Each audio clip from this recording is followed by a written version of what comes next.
Legends is presented by AT&T. It's all within your reach. Credence means belief in. Clearwater means true, pure, and fine. Revival means a renewed interest in. Our special guest of the day, the Credence Clearwater Revival. In 1 year, when John Fogerty was leader of Credence Clearwater Revival, he released 3 albums, wrote and sang 5 hit singles, and toured constantly.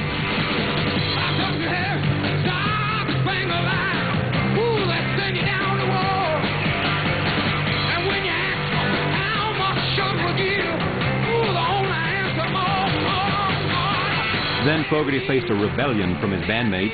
In the aftermath, he dropped out of record-making for 10 years, lost the rights to the songs he wrote, and became enemies with the other members of Credence, including his own brother.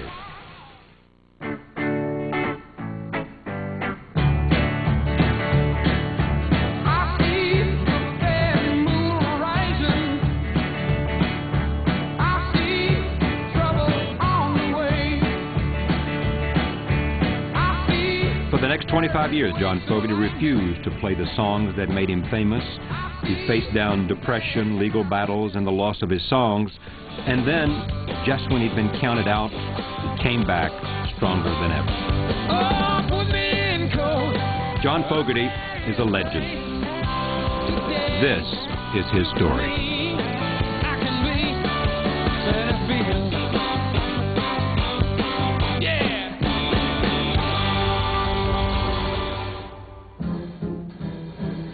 John Fogerty's father, Bob, married Lucille Lytle in 1932 in Great Falls, Montana. The Depression weighed on the Fogertys. Family recreation was limited to playing cards, sharing the dinner table with friends, and dancing on Saturday nights.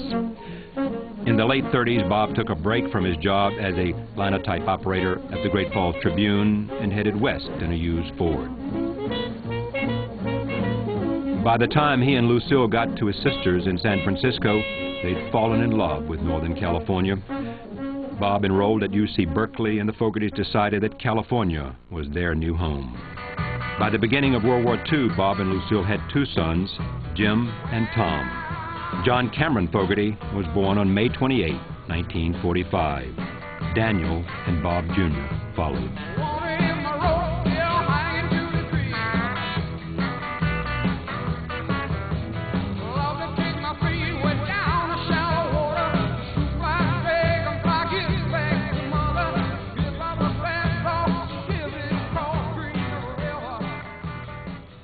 Those were happy days, but at home troubles were mounting between Lucille and Bob.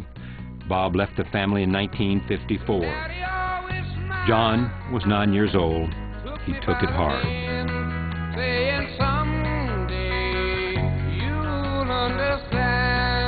At the time in the middle 50s, when I experienced divorce, you couldn't even say the word. I was so ashamed and so introverted about it. It was like having committed a crime and having a terrible disease all at the same time. I would say to a young boy with a vulnerable heart that had been through some painful things, you turn to music and it's your friend. You know, I guess some kids have a dog or, you know, your bicycle or whatever, or else it's just your room. And, you know, in my case, it was rock and roll. You should have heard the knocked out jailbird sing that rock. It was 1956, and Elvis was at the top of the charts. John fell in love with the rock and roll image.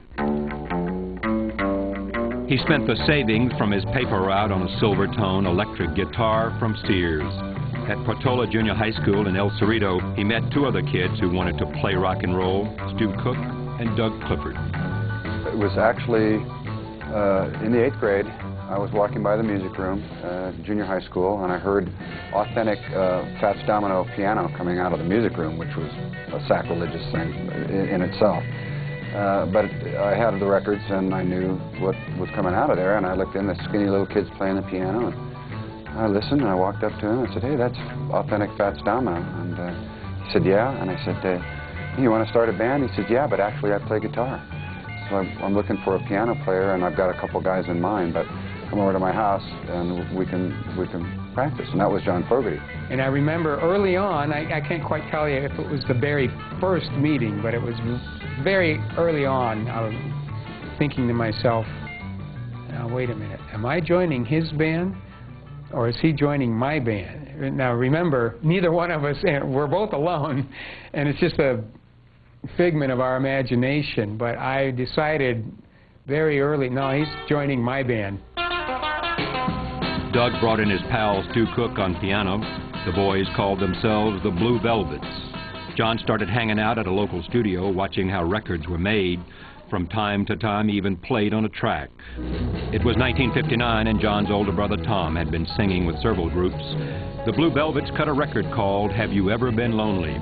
It featured Tom on lead vocals.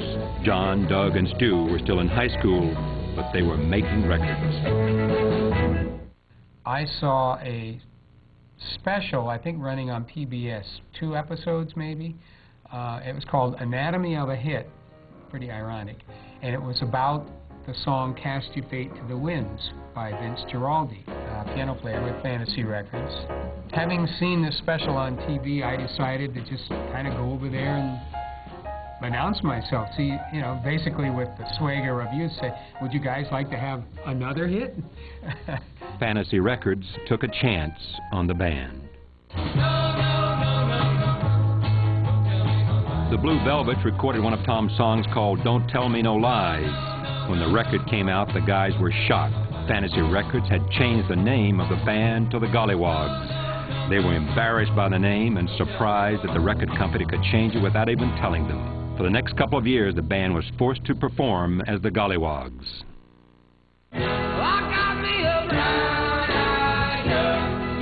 John started to take over some of the lead vocals from his older brother. Their 4th single, Brown Eyed Girl, was a local hit in Northern California. John sang it. By 1965, the Vietnam War was heating up, and the Gollywogs were worried about the draft. I got married on September 4th, 1965. About 3 months later or so, right like clockwork, here came my draft notice. My wife managed to call a guy in a local reserve unit, and that fella said, bring him down here, tell him to come down here. He heard, I think, let's say, the passion and the heartbreak in her voice. John was allowed to join the Army Reserves. He was placed on 6 months active duty, but he did not have to go to Vietnam. By the time he got out of the reserves, his wife had given birth to their first son, Josh.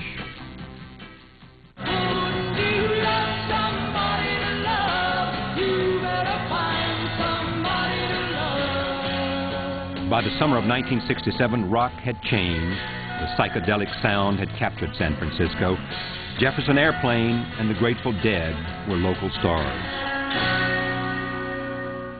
The Gollywogs needed to be a part of the times. First, they had to ditch their name. The Gollywogs became Creedence Clearwater Revival. Doug, Stu, John, and Tom grew their hair and quit their jobs. They established a rigorous practice schedule. Up until then, we'd been a plug-in top 40 request bar band, and not very good, John said. John took over the lead vocal position from his brother Tom. Creedence cover of Susie Q hit the national charts.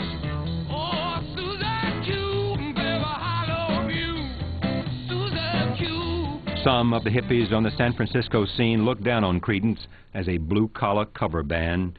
During a sound check at the Avalon Ballroom, they were working on a new song called Born on the Bayou. Just as it was coming together, the stage manager cut off the electricity.